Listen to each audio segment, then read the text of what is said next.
Bonjour nos chers candidats, pour suivre les actualités des autres épreuves du TCF Canada, visitez notre plateforme officielle www.formation-tcfcanada.com.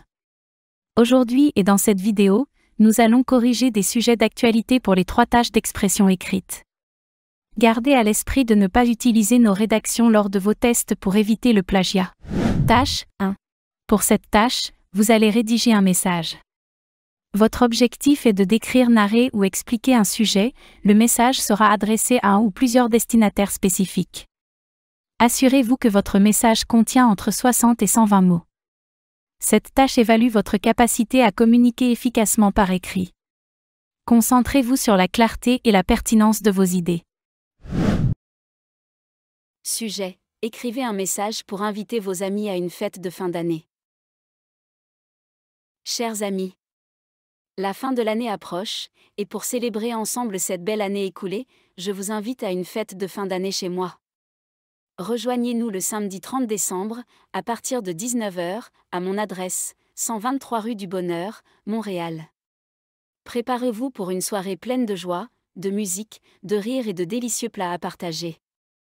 N'oubliez pas de venir avec votre bonne humeur, si vous le souhaitez, une petite surprise à déguster ou à boire. RSVP d'ici le 25 décembre pour que nous puissions tout préparer au mieux. J'ai hâte de vous voir et de fêter ensemble. À très bientôt. Ayoub. La tâche 2 consiste à rédiger un article ou une lettre destinée cette fois-ci à plusieurs destinataires pour faire un compte-rendu d'une expérience ou d'un récit. Ces comptes rendus et récits seront accompagnés de commentaires d'opinion, de descriptions ou d'arguments en fonction de l'objectif demandé. Le candidat doit veiller à ce que son texte contient un minimum de 120 mots et un maximum de 150 mots. Cette tâche évalue la capacité du candidat à transmettre efficacement des informations, des opinions ou des arguments par écrit tout en respectant des exigences spécifiques. Sujet. Vous avez passé des vacances au Canada par le biais d'une agence de voyage. Écrivez un commentaire pour raconter votre expérience que vous avez vécue durant ce voyage. Chers lecteurs, j'ai récemment passé des vacances inoubliables au Canada grâce à l'agence de voyage Orgvo.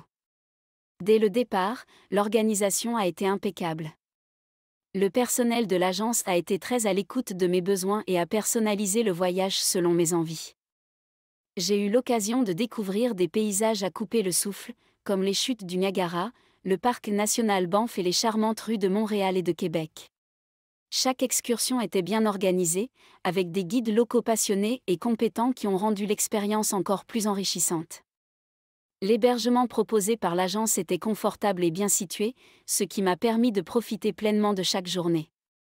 Je recommande vivement Orgvo pour leur professionnalisme et leur dévouement à offrir une expérience de voyage mémorable. Je suis déjà impatient de repartir pour une nouvelle aventure. La tâche 3 implique d'écrire un texte qui compare 2 points de vue opposés tels que présentés dans 2 documents courts et simples d'environ 80 mots chacun. Ensuite, le candidat doit prendre position sur le thème abordé dans les 2 documents. Le nombre de mots attendus est d'un minimum de 120 mots et un maximum de 180 mots. D'abord, on fournit de 2 documents présentant 2 opinions sur une réalité spécifique, puis on demande au candidat d'écrire un court article. Cet article devrait comporter une première partie de 40 à 60 mots résumant les points de vue présentés dans les 2 documents. Il devrait également inclure une deuxième partie de 80 à 120 mots maximum exprimant le propre point de vue du candidat sur le sujet discuté dans les 2 documents. Cette tâche évalue la capacité du candidat à analyser dans un premier temps et synthétiser des informations provenant de plusieurs sources, ainsi que sa capacité reformulée, et à exprimer efficacement son propre point de vue par écrit. L'interdiction des voitures dans les centres-villes. Document 1. Avec des taux de pollution alarmantes constatés dans plusieurs endroits dans le monde, plusieurs villes ont réussi leur pari d'interdire la circulation de voitures en zones urbaines. La capitale de la Norvège, Oslo, a récemment opté pour cette solution et s'en félicite, estimant que c'est une décision bénéfique pour tout le monde. Après un certain temps, les accidents diminueront, la dépendance au pétrole baissera et la qualité d'air sera meilleure. L'interdiction des voitures dans les centres-villes. Document 2. Beaucoup de villes se lancent dans des projets d'interdiction de voitures en zone urbaine sans mettre en place les outils et les infrastructures nécessaires pour réussir cette transition. Certes, en diminuant les voitures, on aura moins d'embouteillages, de stress et surtout un air beaucoup moins pollué, mais en contrepartie, il faut prévoir entre autres de gigantesques parkings pour garer les voitures, opter davantage pour le transport en commun, métro et bus, et prévoir des autorisations de circulation pour certains corps de métier, comme la police, les urgentistes, les livreurs.